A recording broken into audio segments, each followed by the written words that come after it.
On this episode of China Unscripted, China is building dangerous alliances all over the world. Is it too late to fight back? Welcome to China Unscripted. I'm Chris Chapp. I'm Shelley Zhang. And I'm Matt Ganeshta. And joining us live is GUERMANTES G-MAN LAILARI. He's a retired U.S. Air Force Foreign Area Officer specializing in the Middle East and Europe, as well as strategy, irregular warfare, and missile defense. He's also a visiting researcher at the Institute for National Defense and Security Research. Thank you for being in person. Well, thanks for having a nice place to do this, and nice to finally meet you guys. Oh, yeah. Yeah, we've had you on a couple of times now. Something like, I think this is the 6th time or something like that. Yeah, and so you live in Taipei. Chinese Taipei. No, not Chinese Taipei. I want you to know before this podcast, I signed an exclusive all-weather super friendship pact with China. That with Xi Jinping personally, yeah. With Xi Jinping personally, this is a new era, so I have to. I'm legally required to. So you're BFF with Xi? Yeah, it's the only way to get an interview with him. He promised me that interview. He promised you an interview and a panda. And a panda, my very own panda. I could ride. You mean stolen from Tibet, right? Yeah. You mean Xizang? Oh, yes. No, I mean, you say that. I say Tibet. That's right. That's how it goes. Yes, this is one of the things that we're going to talk about. China now, they no longer really refer to it as Tibet. They're using Xizang. But yeah, so big picture, we're going to be talking about China making all these strategic partnerships around the world with a bunch of different countries. They have fantastic, wild names. These because there's different levels, right? It's like like a bronze star in school and a silver star and a gold star. Yeah, just with like way more adjectives. And way more levels. And way levels too. Like, do you have a list of what these?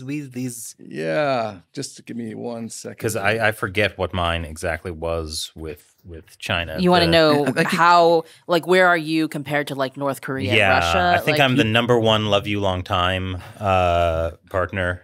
Okay, so just to be clear, if you represent the United States, there is no official relationship title. Okay. I don't think Chris represents the United States. Yeah. I'm out for myself. I don't think the State Department would think that you represented the United States, Chris. At least not until Chris becomes like supreme leader for life of these United States. And then there's bigger problems. Yeah. Oh, so she is going to adopt you? Like, patronage thing. As long as he doesn't kill you, you're good, right? I mean, that's my definition of good. Not getting killed. All right, so by communists. All right, so we'll go from the top because Putin and Xi are the best buddies, right? Mm-hmm. So the Russian one is called Comprehensive Strategic Partnership of Coordination for the New Era. Oh, wait, what is that new era? Should I be worried about that living in this old era? No, it's the New World Order, right? Run by China and Russia. But you just said you signed an exclusive agreement, so you're good. But it didn't have new era in it. Oh. Yeah, it's explicitly said this does not include the new era. Well, this is the point of what I'm going to talk about is these words matter. So since you're not in the— Which is interesting because it sounds like gobbledygook. It does. It really just sounds like somebody was super looking up in a friendship. thesaurus and just like started stringing words that sound good together. This is the thing about communism. It often uses like language that like normal people are like, this is just you're insane. But it means something and it has power. So okay, please go on. The next one is the all-weather strategic cooperative partnership. That's with Pakistan. Pakistan's number 2. All-weather is not as good as coordination. Right, yes, exactly. But also the one, the third one, which is with 18 countries, is comprehensive strategic cooperative partnership. That's one step below Pakistan. So there'll be a test. There'll be a test afterwards. So you have to distinguish which one is which. Comprehensive strategic cooperation. Cooperative partnership. Right. So, for example, Germany has the all-round strategic partnership, which is different than all-weather. We are an all-round partner. Ireland has the strategic partnership for mutually beneficial cooperation. Ireland has this relationship with China? Of course, everybody has. Most countries in the world have. America doesn't, but the Irish do. Okay. Yeah, sure. well. What does the UK have? The UK has the Global Comprehensive Strategic Partnership for the 21st century. Now, when it becomes the 22nd century, renegotiation time. When does the new era start? I think it in has. 2012. Yeah, it has. Ooh. And of course, at the bottom of the list, besides the United States, is Israel with just the innovative, comprehensive partnership. Innovative means that the main relationship is that China steals Israeli technological innovation. Right. Okay. Innovative, comprehensive. Okay. So is everything comprehensive? No, Switzerland is above Israel. It's got the innovative strategic partnership as opposed to the innovative comprehensive partnership. Wait, did you mention North Korea? You're making this up, aren't you? You're just pulling something up. Now, North Korea is not part of these partnership categories. It actually has an alliance, a true alliance. It's the only country in the world that China has an actual alliance. That if somebody attacks China, then North Korea will come to China's rescue. Absolutely. Well, in a sense, that's what they're doing with Russia, right? They're both helping Russia, which is an ally of both of them. I mean, without right. Well, I mean, if we do go to war with China, then North Korea can actually be more aggressive than China, and then they can blame it on North Korea, right? Right, or they can keep our forces in South Korea busy and not be able to support, let's say, an invasion of Taiwan. When it says all weather, does that include nuclear winter? Probably. Wow. Although that might be helpful for climate change because it's too hot, so that'll make it cold. What I'm upset about is, well, number one, that America is dead last. We're number one, so this is. But I mean, I don't think America's not on the list. We're not on the list. Yeah, I mean, so that's like So we're number one for being last. Thank you. But also, like what? Like the UK, like all of these countries. Like, does France have one? Does Yes. Iran like have something? These are like our allies. Like Oh, yeah. why? That's true. I was actually curious about Iran because it seems like it's North Korea, then Russia, then Pakistan. Is Iran rounding out the top 5 is that or one something? of those 18? I'll have to get that back to you because I don't have all 160 countries listed here. Come on. But Iran has signed 3 years ago, a 25-year agreement worth $400 billion for sharing technologies on defense, intelligence, all kinds of things. So they have like an agreement. I don't know if it has one of these categories. It's a new comprehensive strategic weather sunny day. So you said these words actually have meaning. Like what is China doing? Because this sounds like nonsense. And like from like the United States perspective, like we would think, the UK, the US, I mean, there's deep-seated animosity between the two countries because they desperately want to take us over again. I know this. But like what does this mean? Okay, so the title is one thing, but the content is more explains more about what it's all about. And what I focused on in my research is on what they say about Taiwan. Okay, and so all these agreements have a Taiwan clause. Like when you sign a contract, there's a clause for something. But they all have a Taiwan clause, and they all have something to do with the country that China signs an agreement with respects their core interests, i.e., all the land that they've taken from Tibet, Inner Mongolia, Hong Kong, etc., and that they usually only have a phrase about a commitment to one China policy and support for China's peaceful reunification. But that's been changing. There's a new phrase that's been coming up more and more. So that was the one from Indonesia that I was referring to. Okay. So now, like the Solomon Islands, you guys covered that extensively last year, right? Uh-huh. And of course, Sudani and all that, all the story about that. But the one that was signed last year talks about that Taiwan is an inalienable part of China's territory, that it opposes Taiwan independence in all forms, and that it firmly supports all efforts made by the Chinese government to realize national reunification, and supports China's position on issues related to Hong Kong, Xinjiang, Tibet, and opposes interference by any country. So this is now they're putting in all the territories that China stole over the last 70 years into the document.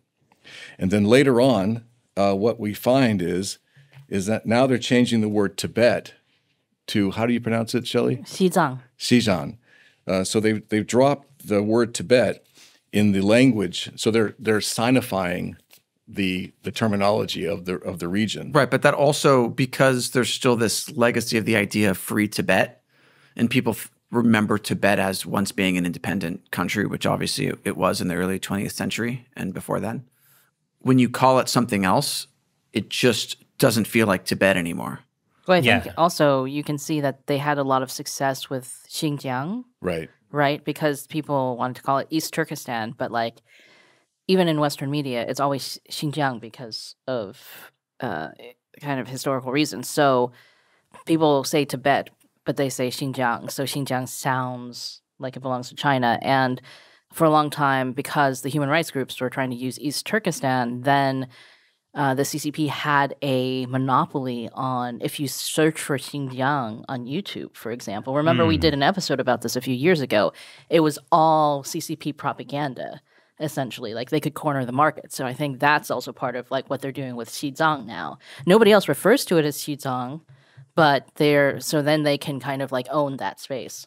Okay, I guess it's similar to South China Sea in a way. Like you can try and call it the West Philippine Sea, right, or part of it, but you know that in Chinese it's just the South Sea or the East Sea. There's no China in it.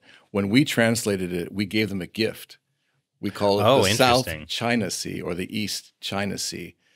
They don't say it that way. And of course, you know that I prefer to call it the Southeast Asian Sea, because that includes the East Vietnamese Sea and the West Philippine Sea, or the Northern Sea of Indonesia and all these other countries that surround that region. So if you say Southeast Asian Sea, I want to put a copyright on this, but I can't. You know, it's because somebody else said it before me. Not just pull a Edison. So this is an example, like these words, it means something. Well, I noticed when you were saying something about Taiwan in this new Solomon Islands agreement, it didn't say anything about peaceful reunification anymore, That's right? the other thing. Oh, yeah. That's the other thing. The peaceful reunification is gone. So there's a loophole there, though. If you only call it reunification, then you could point out that because Taiwan was never part of the People's Republic of China, that reunification is actually technically not possible. And therefore, you're supporting something that's technically impossible, so you're not actually supporting the unification.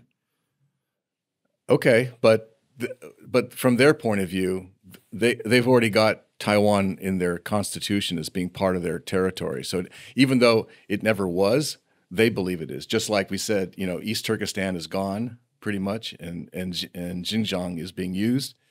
And so exactly the whole point of PRC and Sierra Leone agreed to deepen their comprehensive strategic cooperative partnership. Okay, got it. And they issued this joint statement referring to Taiwan. The Sierra Leone, here's a new part too. The Sierra Leonean side reiterated its firm commitment to the One China principle. Remember, almost all the other countries before said policy. So now this principle, we know what that means. It's the China version of the principle, not the policy. Right. So the One China policy, like from the U.S. perspective, is just that we simply recognize that the PRC believes it's the one true China, and that the ROC, Taiwan, believes it's the one true China. And our policy is simply to recognize that that's what they think. Right. As in sort of, well, that's just like your opinion, man. Right. But when you go principle, then the principle is that it's the Taiwan CCP is version. part of the PRC. Right. Right. So more and more countries are, and so China's more and more changing the terminology in these agreements they have all around the world to get rid of the China policy, but insert the One China principle. And they say, furthermore, recognizing that the government of the People's Republic of China is the sole legal government representing the whole of China, and Taiwan is an inalienable part of China's territory. The Sierra Leonean side firmly opposes any form of Taiwan independence or external interference in the internal affairs of China. What they're doing is they're setting up the case that if and when China invades, nobody based on this wording, can say anything to counter it. Because if they do, they'll say, look, you signed this, you agreed with us, so what, shut up. I mean, imagine signing an agreement and then violating that agreement. Wow, that would be cosmic, right? Yeah, I mean, obviously the CCP wouldn't do that. So, yeah. Well, I mean, regardless of that, like the issue is these countries are now becoming entwined with China, and so if they violate the agreement, China will be able to. We saw how they punish them. Yeah, we saw like the trade sanctions on Australia and Lithuania, Japan, and a long time ago, Japan, right? Yeah. And continuing with, just about any country that they are not happy with. So this expanding network of agreements, whatever you want to call this gobbledygook, is getting these other countries around the world in bed with China. So then they become dependent on China, and then China has power over them. And the economic tool is sort of over their head. So it's like a snake that's trying to kill its prey by choking it. So it wraps it around it, and they agree to, okay, you guys are powerful, so we'll sign this agreement. And then they choke them a little more. We want you to sign this agreement that it says one China principle. And Sierra Leone, do they care about the recognition of Taiwan? You know what I mean? But it's all about the number of countries in the world, because that's the part of their propaganda, right? Is they say over 160 countries in the world, or whatever the number is, agree with our one China principle, and so they start getting this into all the documentation. And they also, like Angola, March of this year, okay, they have the same thing, one China principle in 15 March. And China is the sole legitimate, government of anything to do with China, and Taiwan's an inalienable part. But the interesting thing is they also add, they're starting to add these new phrases like Angola opposes any form of interference in China's internal affairs by external forces in any attempt to undermine China's sovereignty and territorial integrity. So if China believes that Taiwan's their territory, it's an internal affair. And so now they're also agreeing to oppose anybody who helps Taiwan. It's not just we recognize that Taiwan is part of China. It's actually another step where the government has to support China against anybody who interferes. So before China makes a move to try and conquer Taiwan, they're trying to bring all of these countries under its sphere of influence, so that when the war happens, it won't be it won't be Ukraine. It won't be Ukraine where the U.S. and NATO partners got a lot of countries to go against Russia. This is setting the foundation that all these countries in the world won't be able to, at least on paper, support anybody who helps Taiwan. Yeah, and it's interesting because there was at first it was you as this country have to oppose Taiwanese independence. Like you have to agree with all means that China will use to take Taiwan, and then now it's like, well, essentially this last one, it's like you have to, if the U.S. helps Taiwan, you have to be against the U.S. You have to oppose what the U.S. is doing. And as you mentioned in the beginning, peaceful means is gone. There's no reference anymore to peaceful means. Yeah, it was like I noticed the Solemn Alliance was like all means, or like something like that. Like all, like the word all was in there, and I was like, okay, that's scary. Exactly. Yeah. Is there a significance to the addition of Hong Kong, Xinjiang, Tibet, Xizang? Well, I think in a sort of a sick psychological sense, China is showing that it's weak because they're thinking that they need to say that these areas are part of their territory.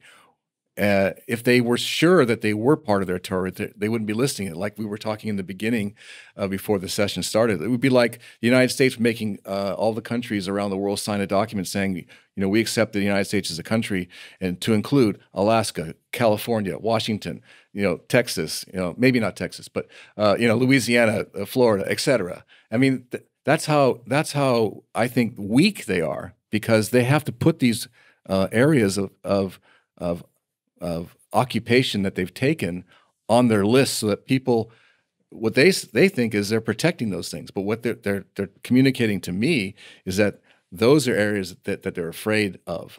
Because there has been so much international backlash against the genocide in Xinjiang, what happened in Hong Kong. There was the whole Free Tibet movement. You mean East Turkestan? East Turkestan, yeah. See? Well, no, I'm trying to get squat on that SEO search term. Oh, okay. So that's why. So when people look up Xinjiang, I thought you were going to call up your agreement that you signed. Oh yeah. Oh God, I'm already in violation. China won't give me any. Yeah, the panda's gone. The panda's Chris. gone now. Yeah. Now they'll send you a big doll, a big panda doll. I was so hoping to just It'll be saddle a up the dog, panda. like that's painted to look like a panda. I You've would seen accept those, that. right? I've seen those. Yeah. Yeah. As long as I can like put a saddle on it and ride down Fifth Avenue. I mean, if the dog's big enough, you probably could. Yeah. It'd still be cool to ride a giant panda. It reminds me of like, going to Tijuana and there's like as a kid and there was like the donkeys painted as zebras. And I actually, because I was a little kid, I thought they were zebras. You were a little kid and you went to Tijuana? Yeah, weird, right? Well, I didn't go on my own. little Matt hitchhiking down to Tijuana. I didn't go there to party. It was actually my dad took us there to like, just like experience another country. And I think we watched Highlight.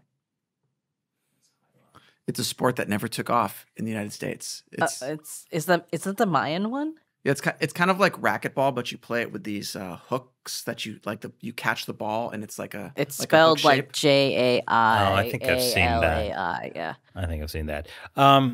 So back to topic at hand. Is there a way for countries to like move up on these tiers of? So that's what I was Yeah. saying, actually. A couple of these agreements, like the one of Indonesia, and they always are renewing these agreements. Mm-hmm. And every time they renew them, they add a new little extra term here and there. Again, it's kind of like that, lawfare. It's making less and less space for anybody to oppose what they're going to do. And by the way, when anyone says Taiwan, it means not only Taiwan, but it means the whole territory that's on the 10-dash line. And the 10-dash line includes Taiwan and also the Southeast Asian Sea, which you call the South China Sea. So when they take, if and when they take Taiwan, it also includes that sea area. So they're not just buying into the Taiwan part. It's, the Southeast Asian Sea in China is called the Chinese Persian Gulf. Okay. And because it has so much oil and gas and other resources and fish, they're claiming it as their territory, not their exclusive economic zone, not their, contiguous waterway.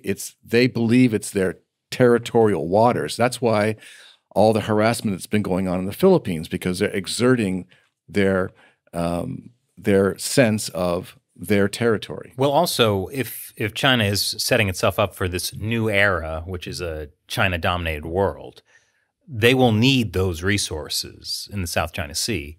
Otherwise, they're still dependent on other countries.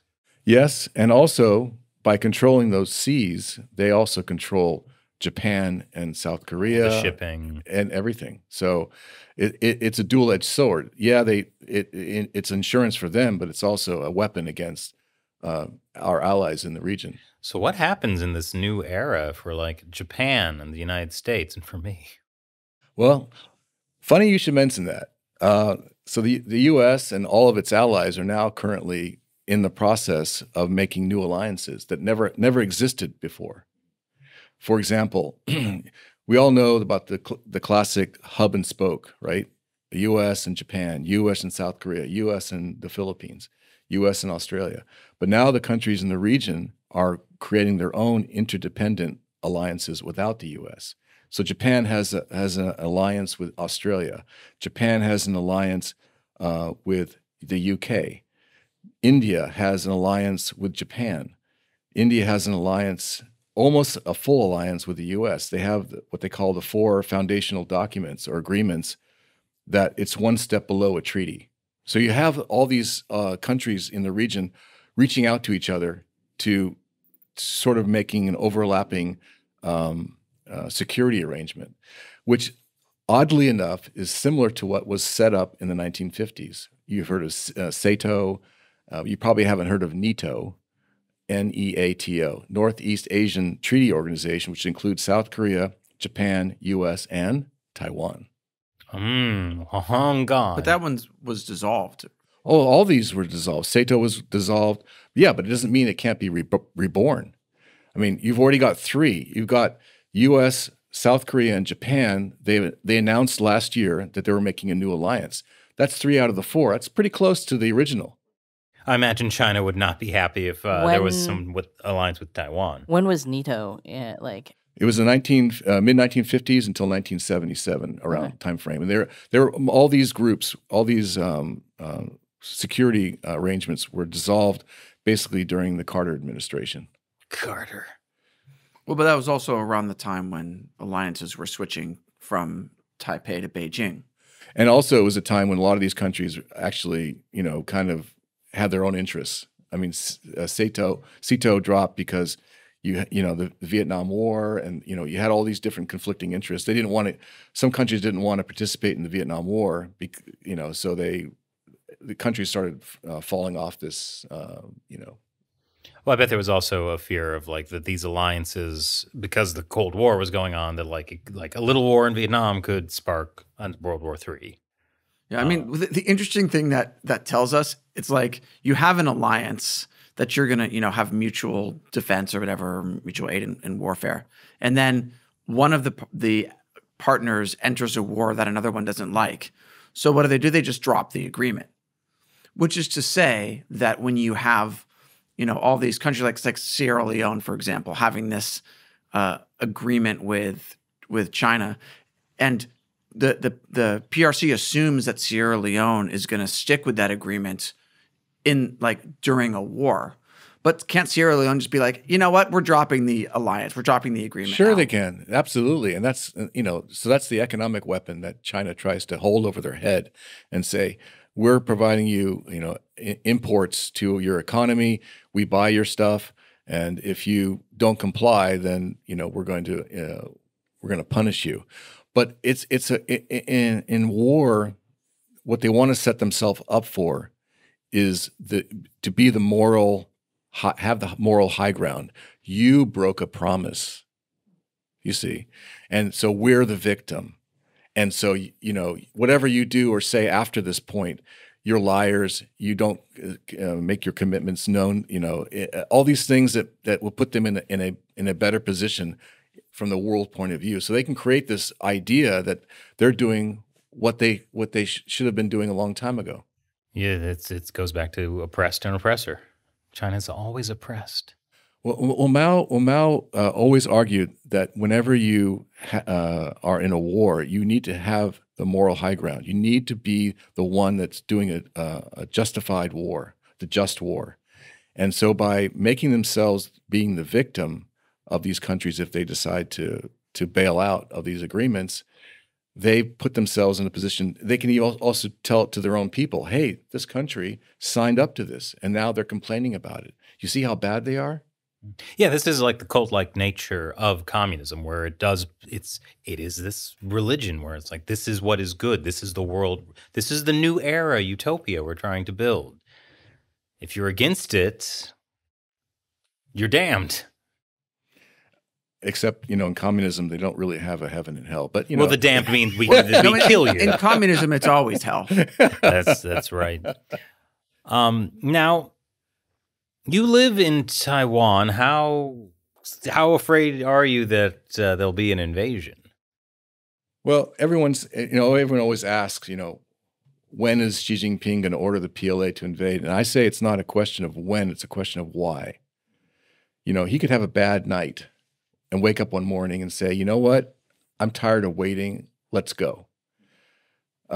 Taiwan could declare independence, and he's going to go. So they are preparing for war.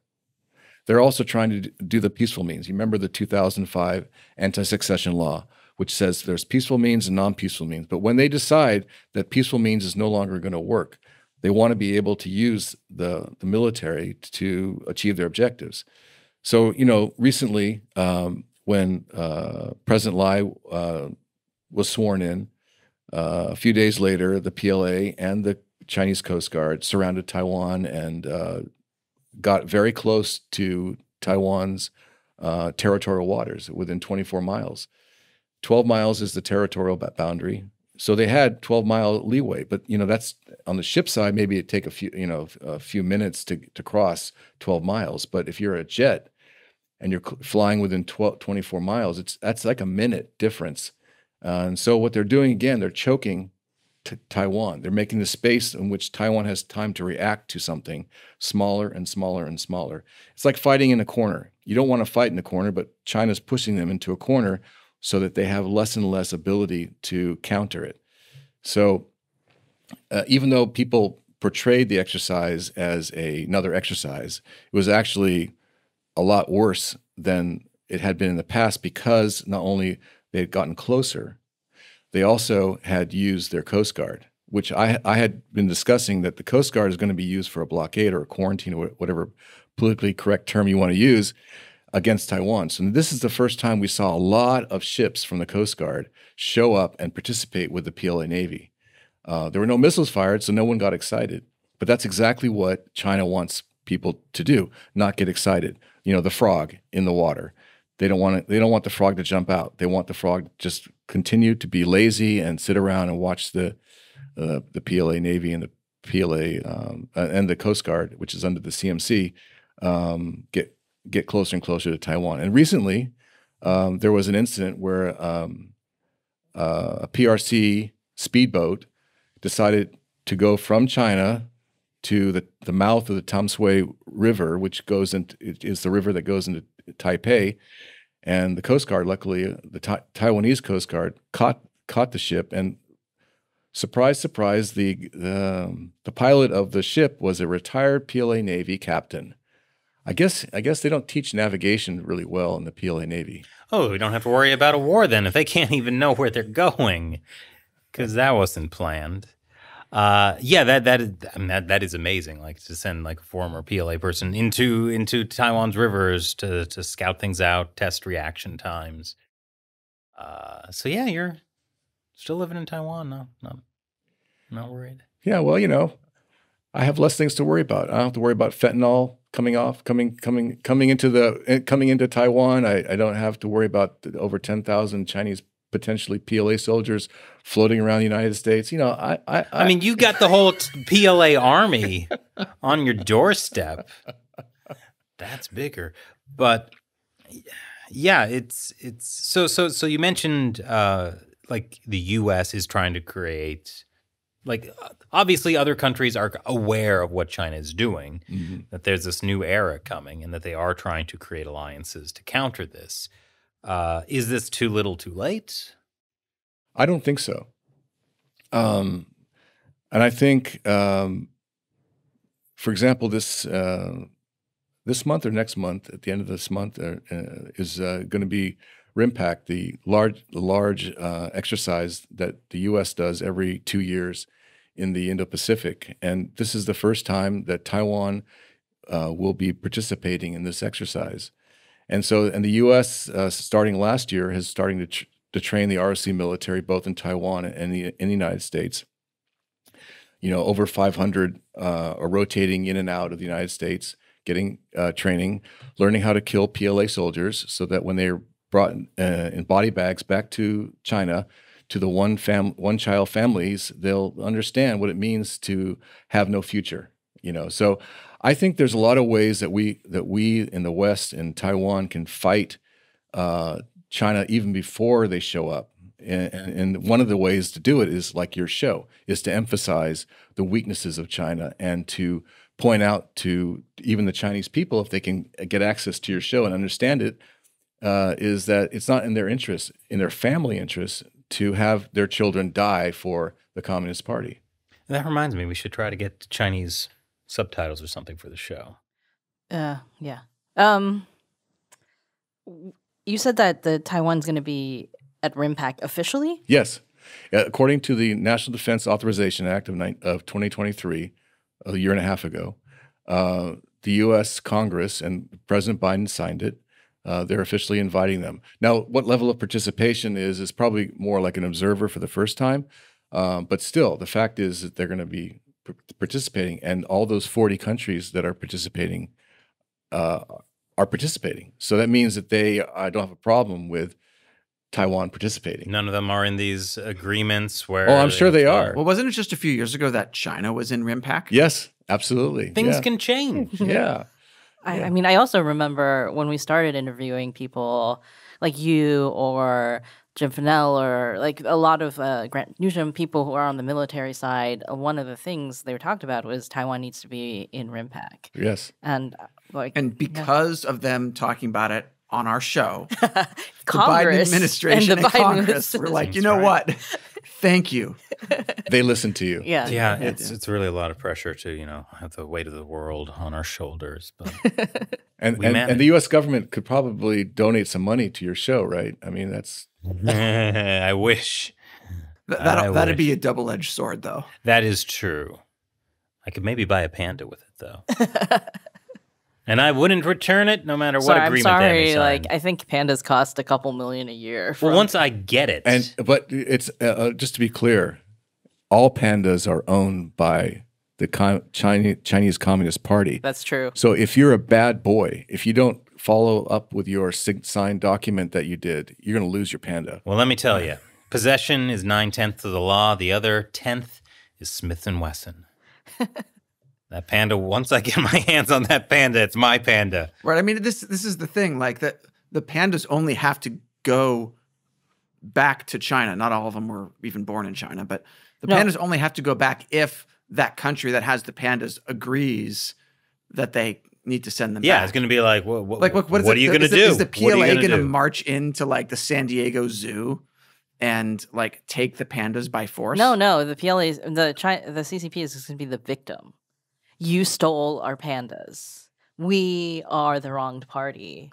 See, I think, of course, if you were truly, if you believed in the truth, though, since Tibet was never part of China, therefore, all the pandas originated from Tibet. So they're refugees. So just to be clear, China stole them from Tibet and lent them to the rest of the world. Right. So that they're refugee pandas, and in particular, when they have babies born in the United States, they get birthright citizenship. This is I don't know if animals get birthright. No, citizenship. I believe it should be.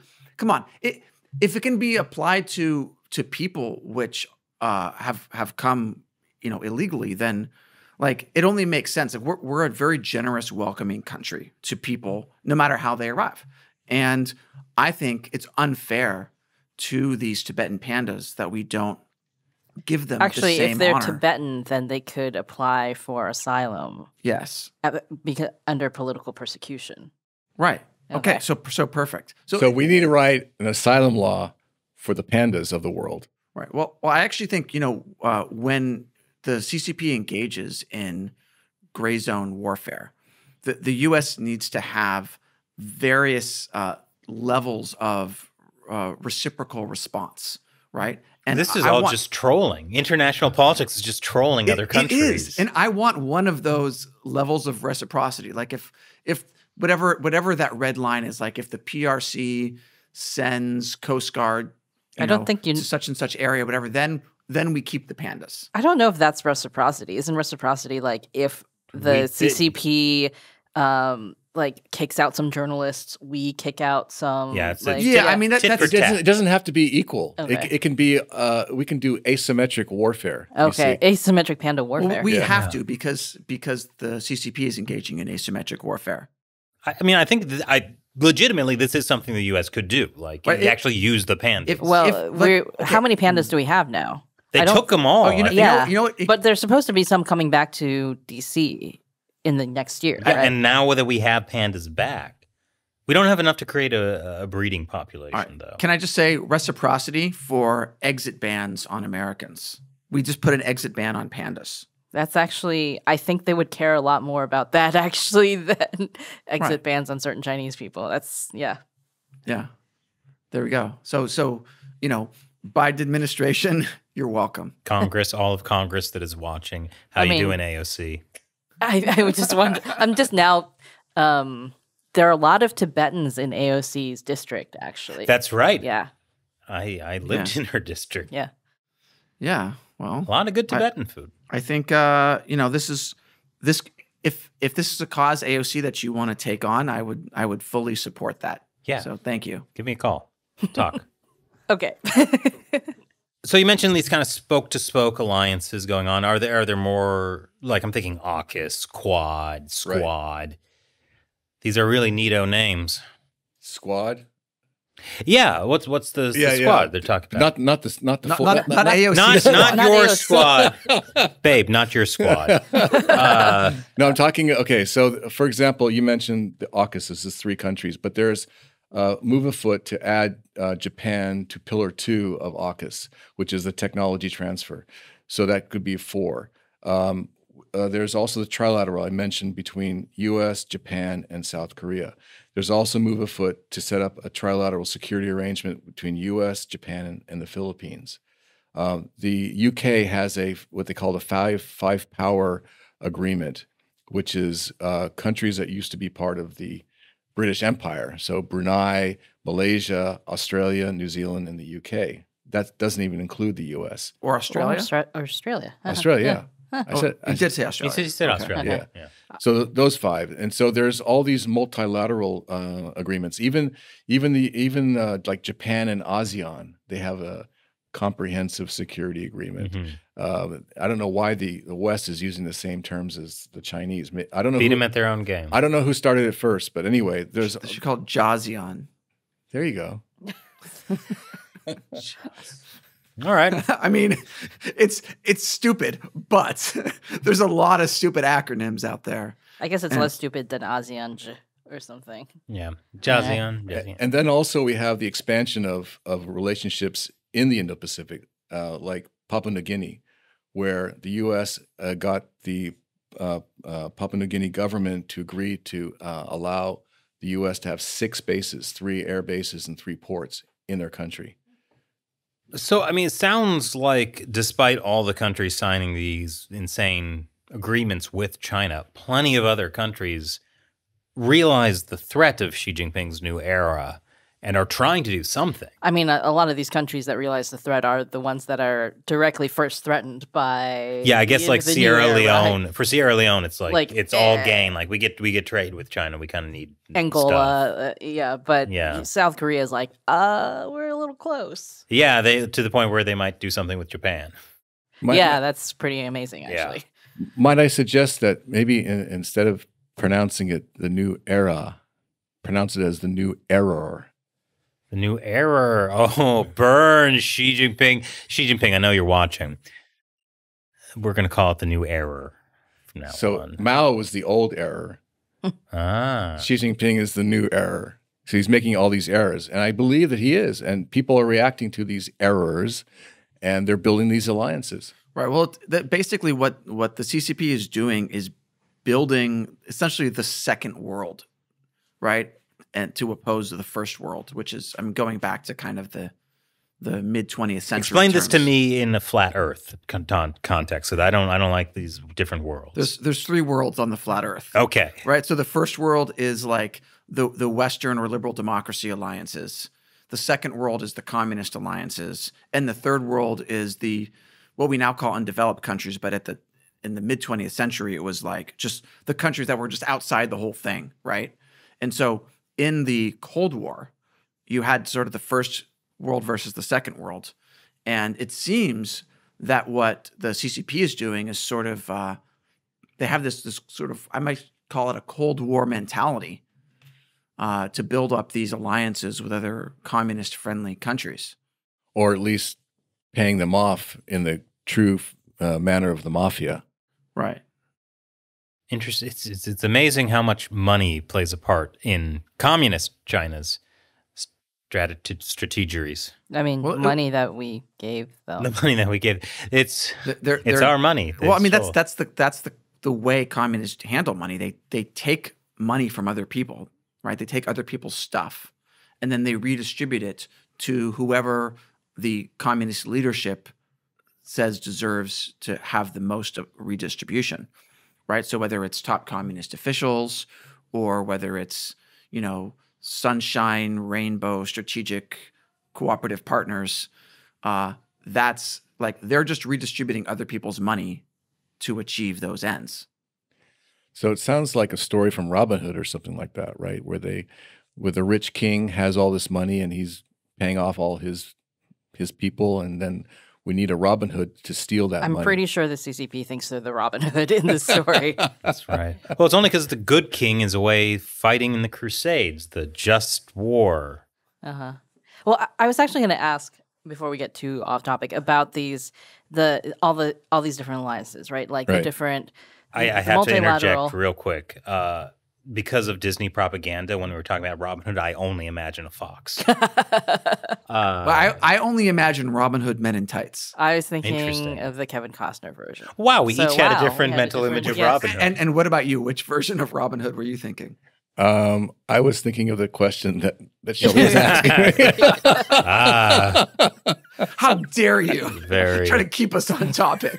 I feel bad about myself now. Go ahead with your question, okay, Shelly. So you don't feel bad about yourself when you kept talking about riding a panda. I, because of Disney propaganda, was thinking of the scene in Mulan where the dragon disguises itself as a soldier riding a panda to like pretend. I don't remember that. He was pretending to give Li Shang like an order to like go to the front so that Mulan could go actually get some fighting in, and then like, but he comes in like a suit and like a armor on a panda, like he's riding a panda. Wow. And then like the soldiers are looking at it and he's like, what's the matter? Haven't you ever seen a black and white before? Like it's like obviously official soldiers in China ride pandas. Okay. Anyway, so that was my Disney digression. But my question to G-Man was, so all of these, the multilateral alliances, the U.S. like hub and spoke alliances, these new spoke and spoke alliances, how do they intersect? Like what is like... So I think what's forming is what was formed originally in the 1950s, basically a new alliance structure. Now you mentioned that a lot of these alliance structures went away, but don't forget one didn't. NATO didn't go away. And NATO was created about the same time as these other ones. And it was all designed to contain the Soviet Union and communist China. So what I'm seeing is it actually a new form of alliances, security alliances, with the sort of the contemporary issues being considered. Taiwan was part of NATO. Now it can't be, at least for now. But to me, the National Defense Authorization Act is allowing Taiwan to get slowly more and more involved with the military, with the U.S. military. And I wouldn't be surprised if the U.S. and Taiwan are doing some kind of a combined bilateral training to make sure that if the U.S. came and assisted Taiwan, both sides know what they need to do to avoid killing each other accidentally and making sure that they focus on killing the PLA. So I think we're moving in a good direction. Your question earlier was, are we going fast enough? We can only know that if China doesn't attack Taiwan. If they do attack Taiwan, then obviously it wasn't fast enough. So I can't predict what Xi Jinping is going to do, but I do know that every day he doesn't do something is another day that we've won. Well, it's also like that suddenly now they have to include Tibet, Hong Kong, Xinjiang in these documents because that obviously shows they're worried about all the pushback they're getting. Yeah, and so I think we should exploit those. Like you mentioned, countering gray zone warfare. It would be part of our propaganda against China is to show the world that they have weaknesses. For example, China depends on food from outside. It can't survive without importing food. When you're trying to feed 1.3 or 1.4 billion people and you don't have enough food, and China starts a war with Taiwan and the rest of the world does a food embargo against China, that would have a major impact on China. Now, maybe the Communist Party, who's so rich, they have storage of food and they can feed themselves, but eventually, after a couple of months, the Chinese people are going to start suffering a lot. So that's the propaganda point that we should make. you might think that you can take Taiwan or you can fight for Taiwan for over a certain period of time, but we're gonna put a food embargo on your country, and all your people are going to suffer. And that you make sure that the Chinese people hear that story, and maybe some of them will push back. Once they run out of the strategic pork reserves, I mean, which are real. It sounds made up, but it is not made up. They have strategic pork reserves because that's how important pork is. You know, people get upset in China when pork prices get too expensive. For people, for context, the character for home in Chinese is like a roof, a little house with a pig inside of it. That's true. Pork is very important. Yeah, in Chinese yeah. culture. I mean, that happened during COVID when like there were pork shortages, or this price was going up. You saw people trying to buy entire like pork carcasses and hoard them because they were afraid of running out of meat. Yeah, I suppose that's why the CCP bought Smithfield. Yeah. Yeah. Well, they're actually buying a lot of companies, food companies, not just in the United States, but also in England and a lot of other places in Europe. So, again, I hope that if there is, at some point, if there is a conflict, that the countries that they bought these food processing plants from, they say, no, you can't send anything to China. Just nationalize them. Right. I mean, just the way that CCP nationalized certain 3M, production for yeah. like 5M. 3M. for masks during the beginning of COVID. It's only 3 M's. Yes, it's only 3M. I thought there was 5 M's. Not yet. And you added M&Ms. That's what happened. Yeah, masks and 5. M&M's, the 5 M's. But when you mentioned these alliances, the CCP really hates NATO. Right. Like that is since Russia's invasion of Ukraine, anti-NATO propaganda coming out of like the CCP has been really intense. Well, it's because they can't handle us. They can't conceive of a world where they are part of an alliance structure that includes more than one country, because they perceive themselves as the king of kings in terms of the countries, and they have one alliance with North Korea. They don't operate in the sense of working things out together. Even when they have military exercises with the Russians, they're just in the same place at the same time. The amount of interaction between the two forces is very minimal. Really? Yes. Well, there's essentially two levels of joint operations, right? Like the first level is to just learn how to not get in each other's way. And a much more difficult level, as I understand, is to actually learn how to work together. Right. And coordinate. And that's very, very few countries have that, right? Right. And so NATO is the best example. And by the way, there's such a thing called the NATO standard in everything, in weapons, in communications, in equipment, and everything. And Taiwan is considered a major non-NATO ally according to U.S. law. And so all their equipment is NATO compatible. So if and when Taiwan were to be attacked and the U.S. or other countries, Japan is also considered a major non-NATO ally.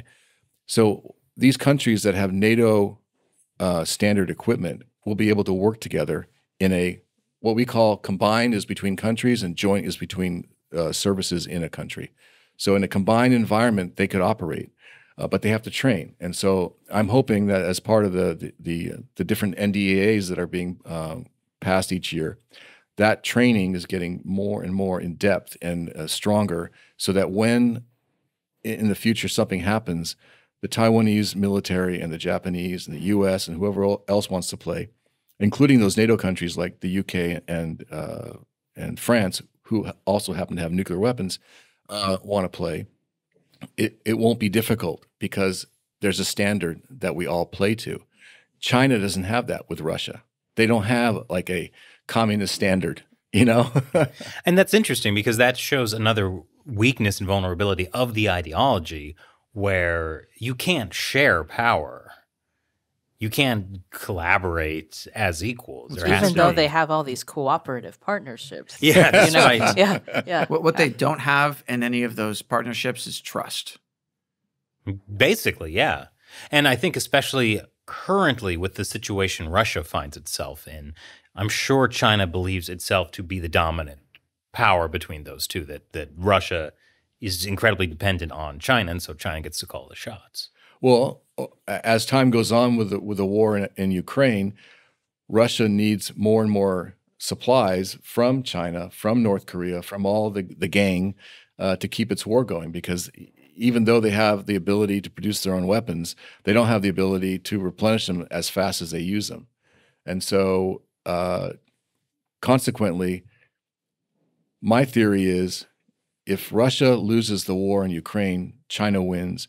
If Russia wins the war in Ukraine, China wins. Because win-win cooperation. Did you make up that quote? I heard it from a friend. From China? Yeah, well, I'll point out an interesting thing about, when you talk about NATO and these alliances is the Russians had been saying for a long time that, NATO had better not let Ukraine in NATO. And then NATO was like, yeah, well, if we don't let Ukraine in, then maybe Russia won't invade Ukraine. Because, right, it was kind of like, if I appease Russia about their anger about our alliance, then it'll work out for us. And what that showed is that at best, the alliance, that strategy of appeasement failed. Correct. But it also means that, like, when an authoritarian country gets mad about your alliances, that doesn't mean you should appease them by not doing the alliance, because that may not make any positive difference. And it may make a negative difference, although, you don't know in this case. But in both cases, the Russians believed that Ukraine was part of Russia. Always since ancient times. They believe that. And just in the same way, the Communist Party, even though it's false, believes that Taiwan is part of China. So they both believe in this expansionist ideology where all the territories they've ever had in the history of mankind should be a part of them. It's like saying the Romans, like Italy, should have all the countries in the Mediterranean because at one point they're all part of Rome, or the Turkish Empire, which controlled all the countries in the Mediterranean, should be part of Turkey. So the deal is that if the NATO alliance is able to push back, then it stops the Russians. So because in 2014, NATO and the U.S. did nothing regarding the invasion of Crimea and the eastern provinces of Ukraine, Putin thought he could get away with more and more and more. And so, like you said, when NATO pushed back, it not only surprised Putin, but it also created a problem for Xi Jinping. And also, with these alliances that we're talking about, it's going to cause more and more headache for them. And the more headaches that Xi Jinping has, the better I feel. I think that, like, if you go according to that logic, really, we're all Mongolian, right? Oh. Like, it should be the Great Khanate who's, because they actually, like, were even in Russia. They didn't get Europe, though. Russia. They got Russia, yeah. But, I mean, yeah, if you gave them another, like, 10 years, I bet they would have made it. Wasn't the Qing dynasty non-Chinese? They were Manchurian. Yeah.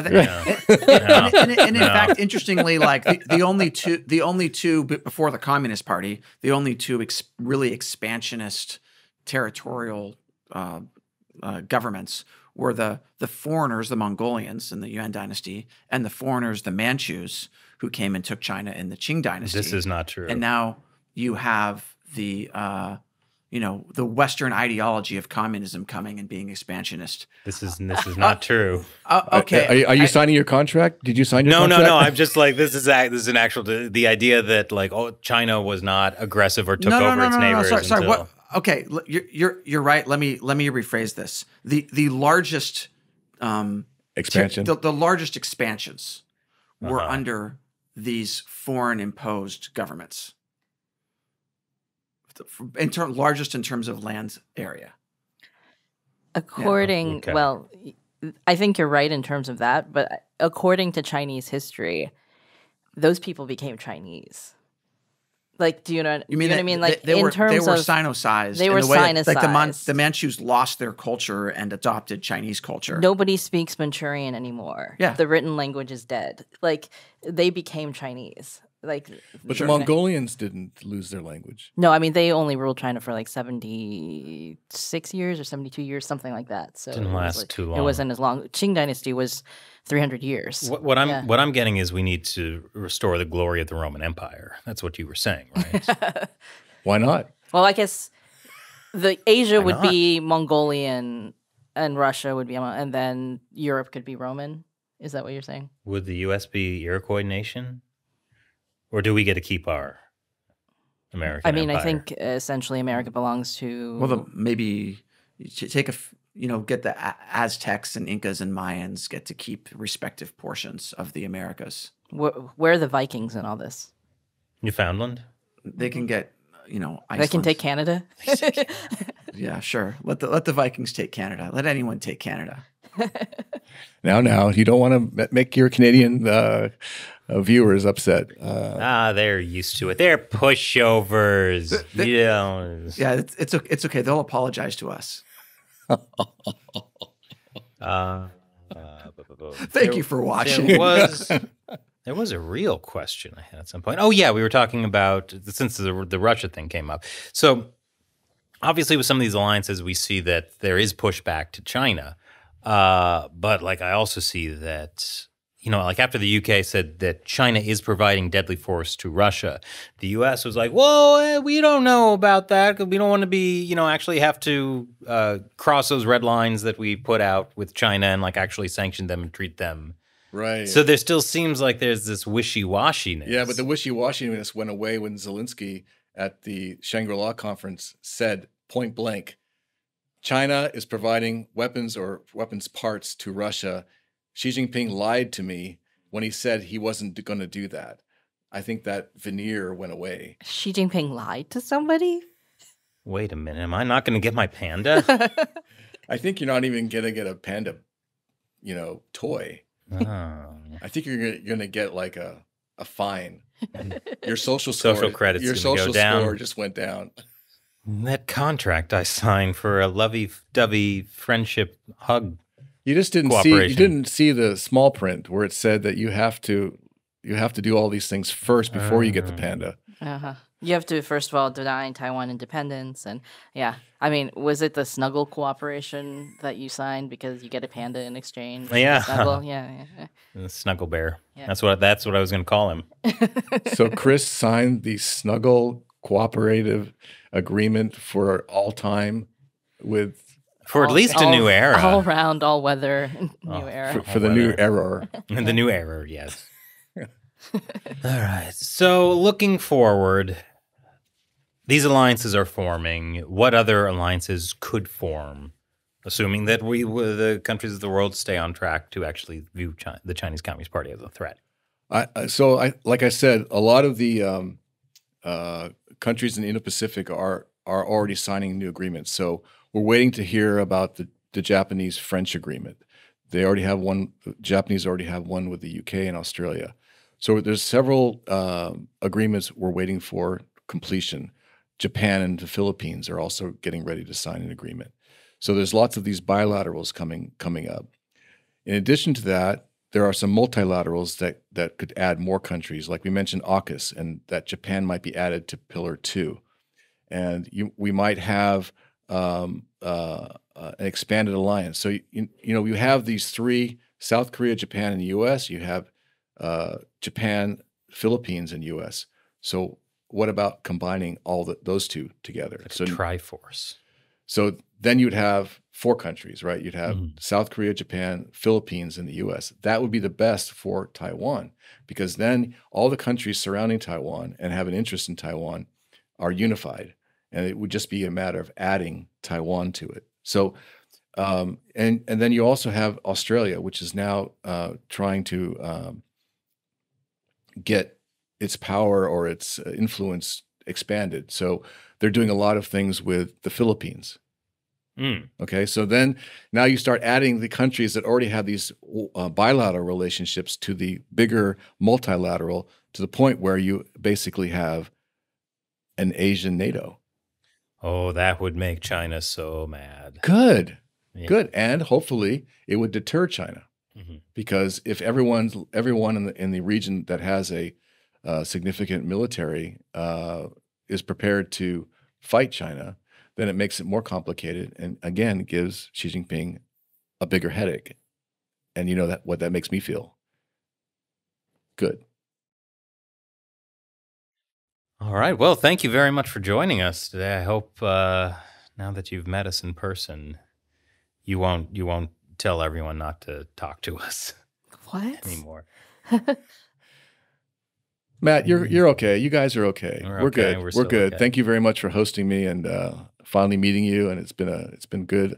You know, I feel honored because I know people before me have come to your offices, and I felt very jealous, and now I Okay. feel like I'm fulfilled.